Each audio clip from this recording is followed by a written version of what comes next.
No recuerdo exactamente cuándo conocí a José Viedma, profesor en Úbeda y también profesor en la UNED, en el centro asociado de esa ciudad, pero debió de ser sobre el año 2005 o una cosa así,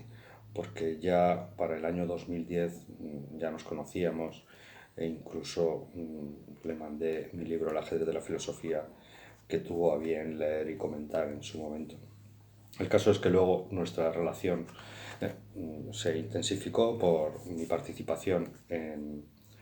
la tertulia de la Quinta del Mochuelo, que se hacía entre semana y a la que iba más o menos regularmente. Y el caso es que José Viedma es un profesor, había sido director en el Instituto Francisco de los Cobos de la ciudad de Úbeda. Él había hecho su tesis sobre el problema de la verdad en la primera dialéctica de Platón y de hecho creo que él procedía de la filología y acabó en la filosofía en la Universidad de Granada. Creo que leyó la tesis. Ha sido muy activo, ha participado en todas las cosas que ha venido haciendo la Asociación Andaluza de Filosofía, ha publicado muchísimas cosas, y el libro del que quiero hablar hoy es una traducción que hizo en el año 2016 de El amor loco de André Breton, una traducción dificilísima. Cuenta las dificultades que tuvo para llevarla a cabo, porque no es lo mismo traducir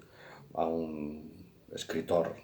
que juega con el lenguaje a todas horas, como era el caso de André Breton, que traducir textos más o menos académicos que prácticamente se leen en cualquier lengua porque se está hablando la misma lengua en todos ellos. Digamos que eh, el lenguaje florece en la literatura de una manera que no lo hace en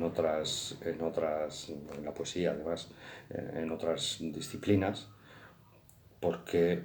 digamos, es el lugar donde se siente más cómodo, por decirlo así, y donde el autor puede explotar todos los recursos, eh, todos los tropos que nos permite ese juego de la lengua.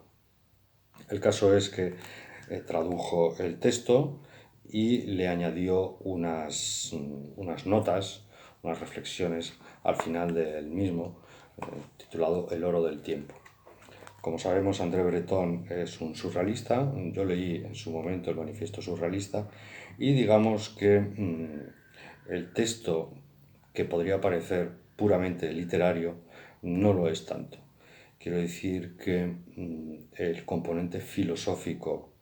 en el sentido duro de la palabra, es muy potente en el texto de André Breton y de hecho, que se publicó en 1937, poco después de su salida del Partido Comunista, pues harto del dogmatismo, como dice Viedma, de aquella época. Y digamos que si defiendo el carácter filosófico, profundamente filosófico del texto de André Breton, porque creo que es una de esas situaciones en las cuales el, el autor se sutura, digamos, no al poema, como diría Alain Badiou, sino al amor. Es decir, creo que el amor es una de las condiciones de la filosofía y aquí André Breton está sencillamente apostando por esa condición. Es una condición entre otras, pero a mi juicio André Breton lo que está haciendo es reinterpretando las otras condiciones de la filosofía en función del amor. Cosa que puede parecer hasta cierto punto sorprendente porque parecía inclinado más bien a suturarse al poema, como quizá Heidegger, por ejemplo, o incluso San Juan de la Cruz. Pero no, es bastante curioso y creo que se podría demostrar cómo el amor, digamos, es más importante en el propio André Breton que el poema como condición de la filosofía, aun cuando, evidentemente, eh,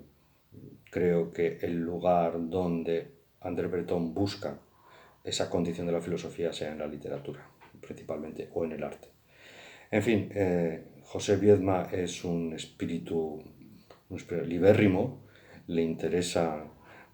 prácticamente cualquier cosa, ha sido profesor de lógica, por ejemplo, y, en la UNED, y un gran divulgador de las nociones básicas de la filosofía a través de sus diferentes blogs y además un entusiasta del mundo de los insectos.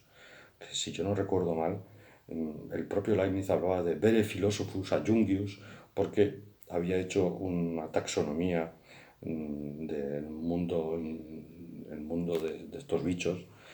con la precisión de un filósofo escolástico.